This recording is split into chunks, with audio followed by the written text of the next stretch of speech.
Are you, Kevin? I hadn't seen my grandson Kevin since he was in elementary school, but I was sure. Kevin must be a 10th grader now, so the age matches up. However, I didn't recognize the child he was carrying on his back. Grandma, it's been a long time. Tears distorted my vision. I didn't know what to say, torn between the painful sight and the joy of reunion. The grown-up Kevin, unlike me, never showed his emotions openly. Please, let us stay tonight. I didn't know what had happened, but there must be a reason they were here, underdressed on such a snowy day. How hard must it have been to walk this distance in the snow, carrying a child on his back? The child on his back was shivering. His hands and feet were reddish black from the cold, and his lips were turning blue. Kevin's legs were trembling, barely able to hold the child any longer. I was about to nod in agreement, as if to say, of course. Don't be ridiculous. I can take care of that kid. Stomping loudly, my husband Fred, who should have been watching TV in the back of the house, came to the entrance. He seemed to have overheard our conversation. Even I, who had been with him for so long, flinched at his reaction. So a high schooler like him must have been terrified. But then, I see. he said, with a wry smile. It was a hollow smile, twisting only his mouth, as if everything was as he expected. My name is Olivia. I live a relaxed life in a suburb a bit away from the city center.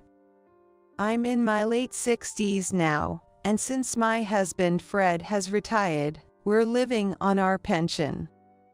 Fred has always been extremely stubborn and difficult. When he was working, there seemed to be a lot of conflicts and trouble. But those who knew him well understood that Fred was just awkward. He's always hated anything dishonest, and once he made up his mind, he rarely changed it. He was also terrible at expressing his emotions. Back then, I knew that Fred was more stubborn and awkward than others, so I often stepped in to smooth things over. Although I wasn't as competent in my job as he was, I was good at socializing. In a way, we were like oil and water, but we naturally got along. From there, we developed a give-and-take relationship, eventually dating and getting married. After we married, we quickly had a son. I think even the stubborn Fred was pouring his love into him in his own way. Thanks to that, our son Mark grew up well and now has a son, Kevin. We thought the peak of happiness would continue, but it didn't turn out that way.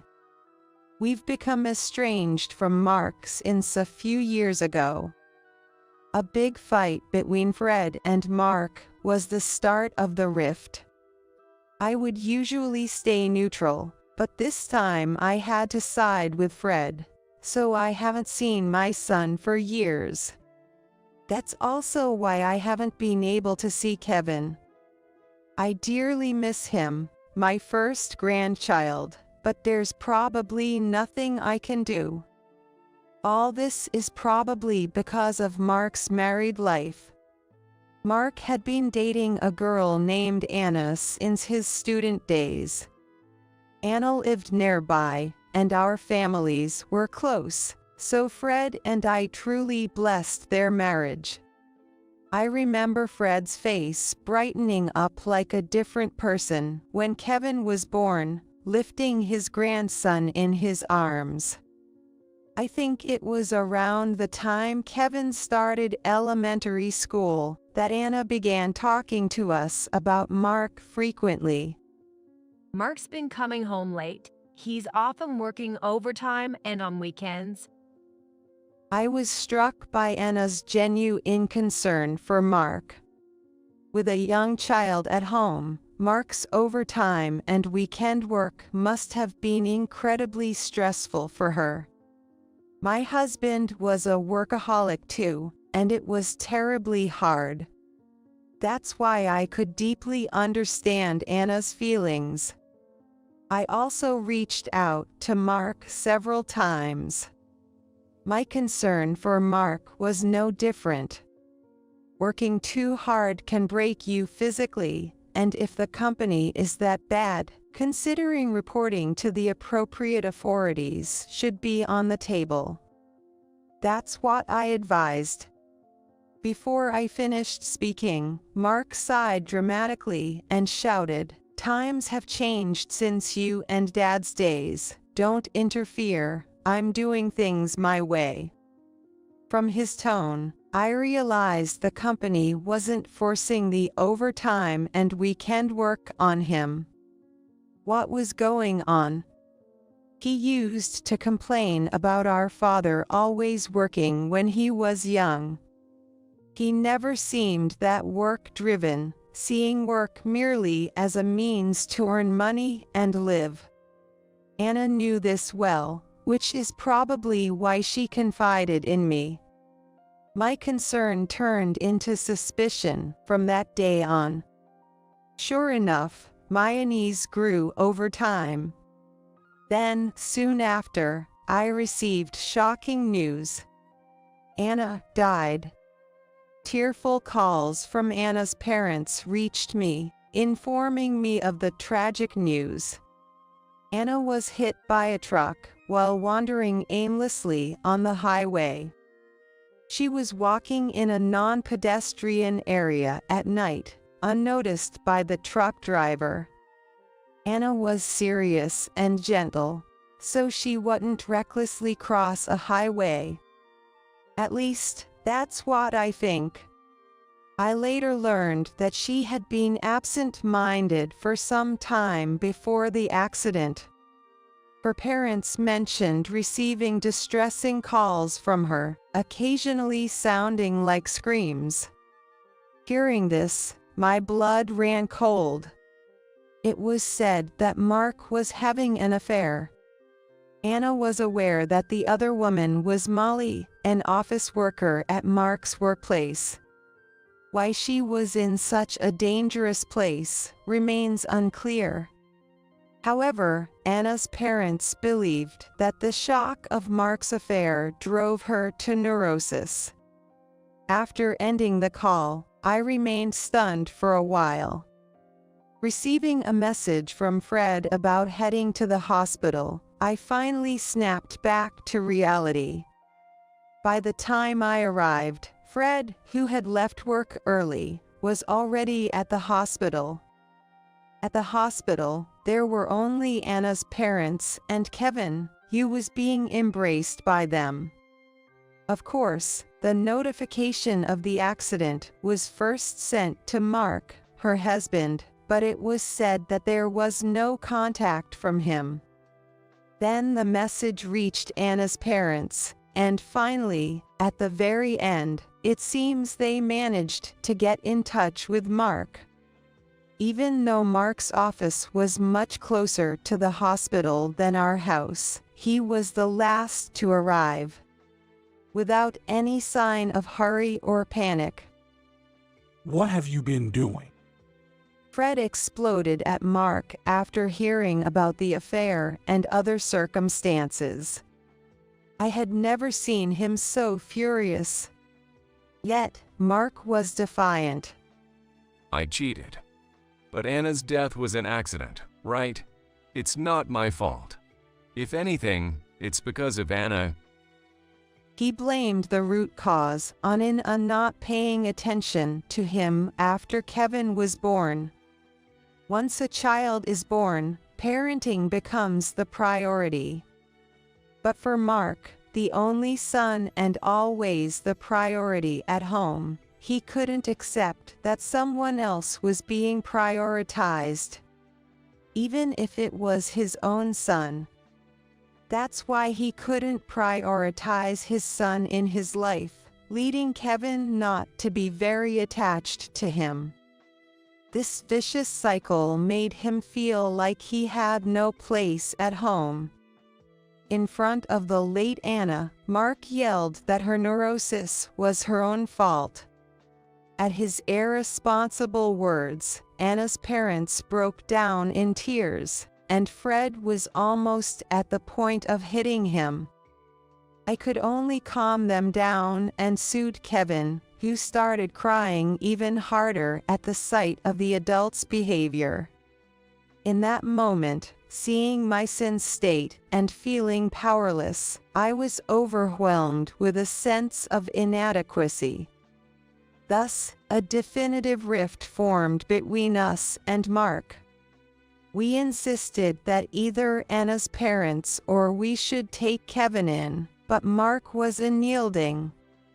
Though he confessed to the affair at the hospital, there was no further evidence, and since the confession wasn't recorded, Mark's infidelity remained unproven. I was terribly worried about Mark's selfish behavior. Hoping to be of some help, I discreetly gave Kevin a piece of paper with a map to our house and our contact information. It's a bit of a walk from their house to ours, but it's better than nothing. If nothing else, that's fine. And so, we parted ways. Later, I heard through the grapevine that Mark had remarried Molly. Apparently, she is about 10 years younger than Mark. Rumors even said that Molly knew Mark was married when they started their relationship. I was worried about Kevin's relationship with them. I visited Mark's house alone a few times, but it was always dark, and no one answered the doorbell. After several attempts, I had to give up to avoid being reported as a suspicious person. It's been years since I've seen Kevin. Even as the days go by, these old memories keep coming back to me. Even now, sipping hot chocolate, I think of Kevin. He used to enjoy the hot chocolate I made. I wonder if he has grown up, how his life and family relationships are. All I can do is worry. While bringing the mug to my lips, I look outside. A cold wave has hit our area today, turning the view from the window completely white. The surroundings are already engulfed in night and bitterly cold. I'll probably need to shovel snow tomorrow. Honey, it looks like we'll need to shovel snow tomorrow morning. I was about to discuss the snow shoveling with Fred, who was watching TV in front of the fireplace, when the doorbell rang. Fred and I looked at each other. On such a snowy night, we had no idea who could be visiting us. With a bit of fear, I slid open the front door to find a high school-aged boy carrying a small child on his back. I stared intently at their unusual appearance. The boy wore a slightly rumpled white shirt with just the top of a school uniform jacket and worn sweatpants. The small child was dressed in a t-shirt, a light hoodie suitable for fall, and shorts. Both had bright red hands and feet, and there was a thin layer of snow on their heads and shoulders. Long footprints stretched from the pristine white garden to the road beyond. It seemed they had walked to our house in this attire. Then, looking at the boy's face, I gasped. "Are you Kevin?"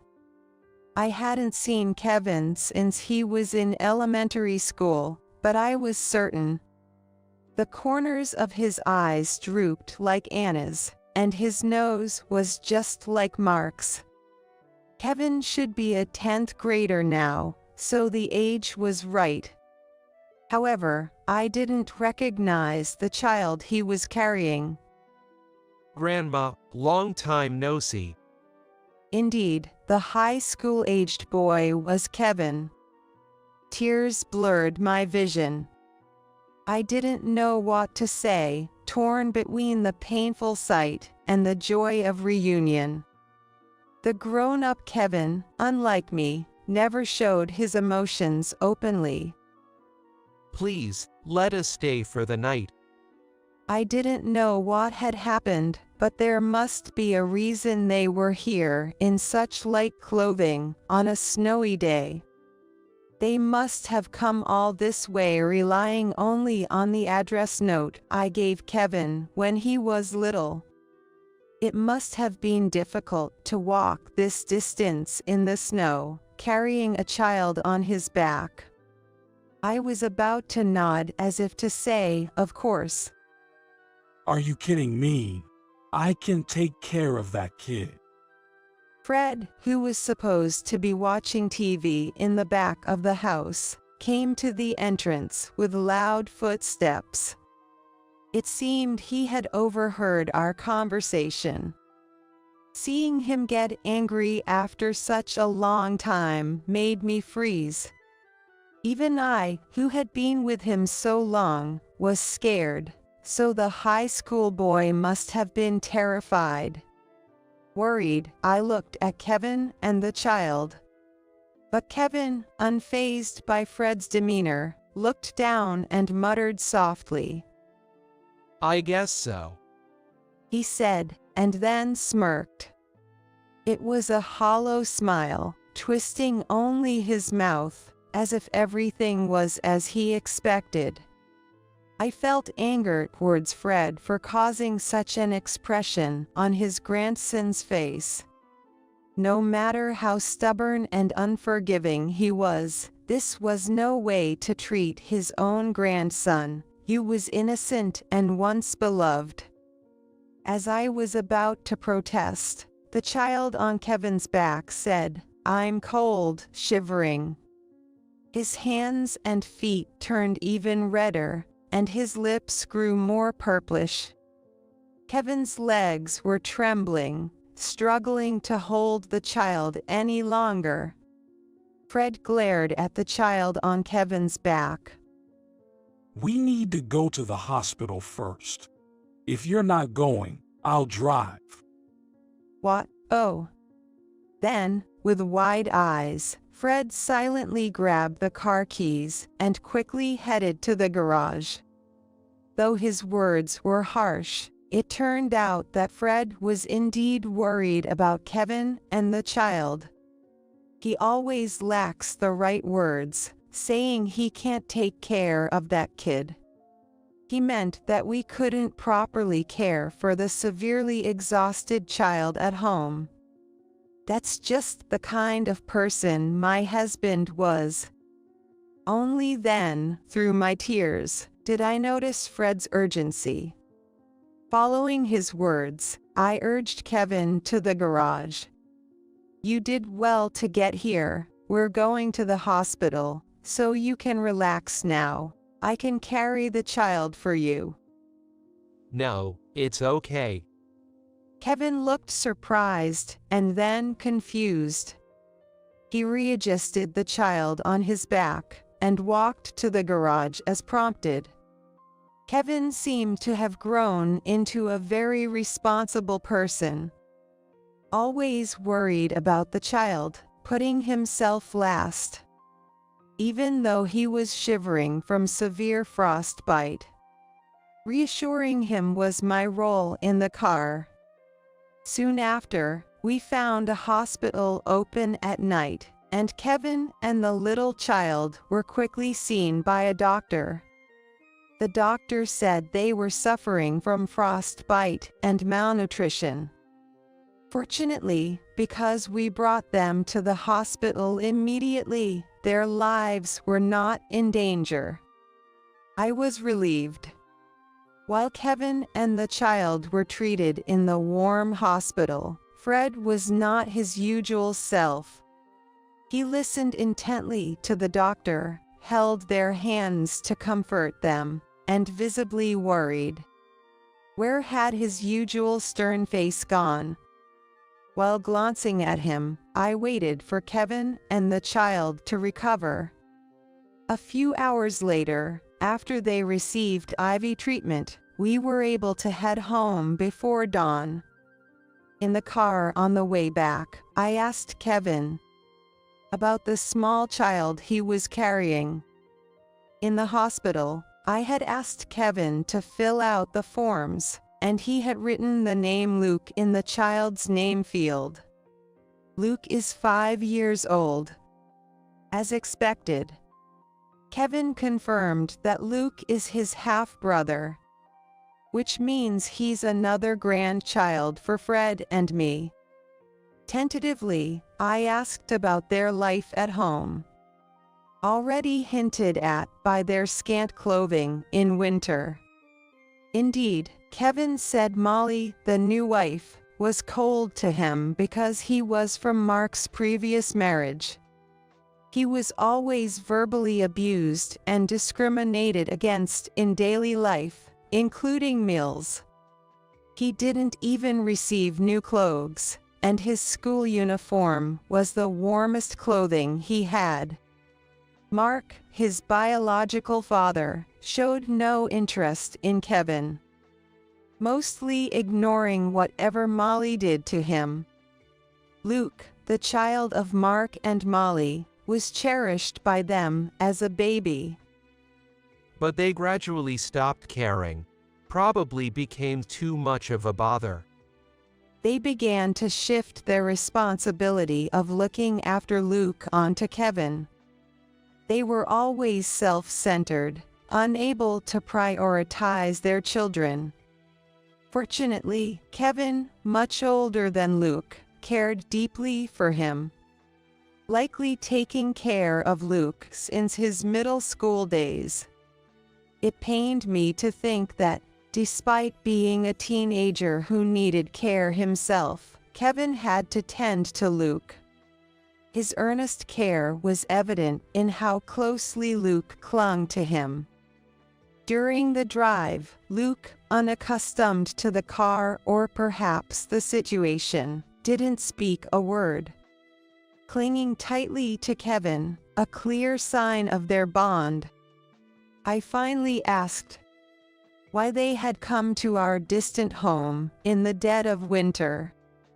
Kevin was initially hesitant to explain, but, sensing my concern, he gradually shared their ordeal. Shockingly, Mark and Molly had left the children alone to travel far away, leaving little food and money. Their absence during the winter break worsened the situation. They had absolutely nothing to eat, and Kevin feared that both he and the young Luke would starve if things continued as they were. With schools closed and not wanting to impose on friends, Kevin felt he had no one to turn to. Driven by desperation, he decided to come to our house, tearfully recounting their plight. Why didn't you contact us before now? Fred shouted at Kevin, his voice tense while driving. His guilt over not reaching out to Kevin and allowing Mark's tyranny, along with a sense of helplessness, was palpable. Understanding this depth of emotion required years of living with Fred. Fred, don't talk like that. Kevin, Luke, I'm so glad you turned to us in the end. To Kevin and Luke, Fred must have seemed like a scary grandfather. I reassured them, not seeing any fear on their faces. Perhaps because they sensed his genuine concern at the hospital. I thought about contacting you many times, but I hesitated because of what Mom used to say, worrying it might be true. Kevin looked guilty as he explained why he hadn't reached out to us. After Mark remarried, Molly frequently yelled at him, saying, "You're not loved by your grandparents. You're a nuisance no matter where you go. So don't even think about relying on them." I used to think it was a lie because my memories of you were always kind. However, repeatedly hearing those words made him start to believe they might be true. I remember being loved and well treated by you in my childhood, and now I can see that there's no way my grandparents would hate me. But until recently, I somehow felt unloved. Molly had manipulated him into not seeking help from us. That's why you smiled when Fred shouted, isn't it? Kevin nodded. When Fred yelled at the entrance, Kevin's smile seemed to reflect a bitter realization, aligning with the harsh words of his stepmother, Molly. Hearing this, Fred looked even more regretful. Kevin expressed, through tears, that finally feeling protected by his grandparents gave him peace. Luke, perhaps influenced by his brother's crying or the release of tension, also began to cry. Upon arrival at our home, they immediately went to the prepared bed. "It's warm, Kevin." Luke murmured, sniggling into the blanket, embraced by Kevin, both falling into a deep sleep. I felt a mix of love and sadness, tears rolling down my cheeks. Realizing they probably hadn't slept comfortably and safely like this for a long time. Fred and I wanted to keep watching Kevin and Luke's sleeping faces. But there were urgent matters to attend to. Once day broke, Fred took the car out again, with the medical reports to file a complaint against Mark and Molly. We prepared while waiting for their return. Weeks later, when Mark and Molly returned from their trip, they were arrested by the police who were waiting at their home. Initially, Mark accused Fred and me of kidnapping, maintaining this claim even when faced with evidence, reflecting how selfish and terrible he had become.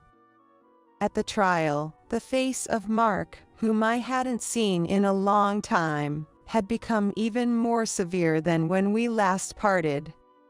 I wonder how things ended up like this. Did we, as a couple, make a mistake in how we raised him? Or was there some significant turning point in Mark's journey to adulthood? It might be too late to ponder these questions now, but seeing my son hurling harsh words in court made me realize we've reached a point of no return. For now, let's focus solely on protecting Kevin and Luke, who have been deeply wounded in their hearts. After discussing with Fred, we resolved to be thoroughly supportive and stand by our grandchildren. Eventually, Mark and Molly were arrested for child neglect, with the medical reports of malnutrition being crucial evidence. Our testimonies likely reinforced the decision. Suddenly, Kevin and Luke were left alone. They wanted to stay with us after their parents were arrested. However, doubting our capability to raising a neglectful son, we consulted Anna's parents. They expressed relief over their grandchildren's safety and concern for Luke, despite no blood relation, wishing to take both in.